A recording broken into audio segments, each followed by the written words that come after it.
Hey, how y'all doing? This is Mongo Slate, and today we're going to compare some gimmicks from Mike Rotunda.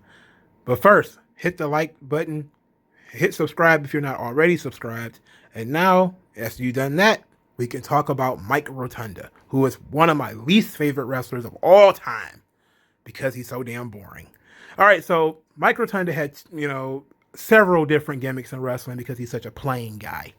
Now I skipped over the Varsity Club, which a lot of people may say, "Hey, why don't you just talk about Varsity Club?" Okay, because that's the easy way out.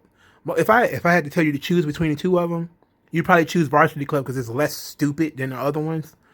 But no, Varsity Club out. For those that don't know, Varsity Club was just basically a bunch of amateur athletes like Mike Rotunda and Dr. Death and Rick Steiner. I think Rick Steiner was in that group. That basically were jocks that played jocks on TV. They were superior athletes because they were legit, legit wrestlers and stuff like that in high school and college. Football players and stuff.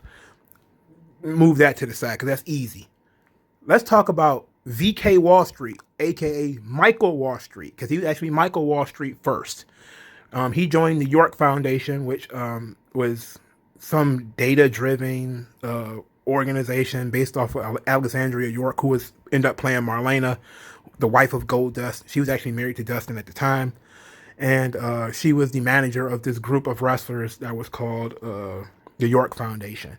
Basically, she would take babyface wrestlers, turn them heel, give them proper names like Terrence Taylor or Richard Morton, aka Ricky Morton of the Rock and Roll Express, and she created Michael Wall Street. And then you had Mike Rotunda that was basically playing Gordon Gekko from Wall Street. Now, Gordon Gekko is fantastic. Okay, if you've ever seen the movie Wall Street, you want that guy as a wrestler. You do. He's very good. And I've actually heard that he is actually one of the people who inspired the $1 Million Man, Ted DiBiase. So Michael Wall Street is basically what Vince McMahon wanted to hire. So he wasn't Michael Wall Street very long. He went to WWE and he became IRS, Erwin R. Shyster, the evil tax collector. And the evil tax collector is probably one of the single worst gimmicks ever. Because all he did was have his glasses on the bridge of his nose and call people tax cheats and walk around with a briefcase. And he wrestled in suspenders on a tie. Vince hated this guy. He had to. Like, you hired the guy to do something. Look, I get that, sometimes you see something on TV like, damn, he's doing like a Gordon Gekko, Wall Street type gimmick. That could be pretty cool. We're going to bring him in and have him do that. And then you get him and then you decide, screw it. I hate the IRS so much. I'm going to have this guy be the Erwin R. Shyster. Shyster. I was surprised nobody hit him with like anti-Semitism complaints. But, and then they did the weirdest thing in the world. They teamed him up with, Money Inc. They teamed him up with the $1 Million Man. Like, if the $1 Million Man dislikes anybody, it would be the tax man, wouldn't it? Because the tax man takes money from the $1 Million Man. The $1 Million Man pays more in taxes than anybody. He should hate taxes. He should be feuding with IRS. Like, and I'm talking like a blood feud with IRS. He'd be trying to kill him every time you seen him, if that's what's supposed to be real. But IRS is a very well-known gimmick, obviously. And it went on for a little while. It had some staying power. It was like, I think he came in like, 92, maybe? And he was still there in like 94 or 95.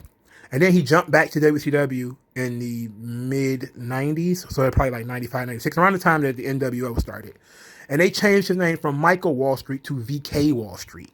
And I don't even know what VK stood for. I don't know. I don't know. And he was basically just an underneath guy who wore a singlet, and I think he had a singlet with long tights and he had like dollar signs on it. Like, it was dumb. It could have been fun. Like, a greed is good based character could be really fun. Like, I really think we need to go into that. Like, a lot of, look, I get that, rich guys are almost always going to be villains. Almost always going to be villains. But if they're going to do it well. And the Gordon Gekko inspired character, like a Michael Wall Street or a VK Wall Street, could have been fun. And in WWE, is basically not possible to do because you already had Ted DiBiase doing it. So I don't understand why Vince even hired him. If we being honest, like he already had the character and was doing a better version of the Gordon. Well, he wasn't doing Gordon Gecko though. $1 Million Man was doing something completely different. Gordon Gecko was manipulative. He was a liar. He was underhanded. He was a trickster. But that was something that's very visceral. As far as Gordon Gecko is concerned, he's a very visceral character. Like if you ever seen Wall Street, you probably walked away from that movie thinking, one, Gordon Gecko was cool. Two, Gordon Gecko was a fucking asshole who, if I ever saw him in person, I would drown him. And that would probably be, both of those things would be correct. That if you're on his side, he's fucking cool. If you're one of these people he manipulated and he stole from, you probably want to drown him in a toilet. And that's perfect for like a wrestling character, but they never went into it for some reason. But Mike Rotunda was super boring. I think the only match I've actually enjoyed was Waltman, when he wrestled Waltman at SummerSlam '95, I think it was. It's probably the single IRS match that I can remember that he ever had that I remember. Yeah, that I remember. But what do you guys think? If your WCW history is better than mine, do you actually like VK Wall Street, Michael Wall Street / Michael Wall Street? I'm pretty sure it's the same character. I saw Michael Wall Street a little bit, but I don't remember how it's different from VK Wall Street. I don't think it was that different. And IRS is completely different from both because it's a tax man, but his wrestling style was pretty much the same. But what do you guys think about these two characters? Which one did you prefer? Let me know in the comment section below. Like this video, share the video, and subscribe to the channel. And I will talk to you guys later.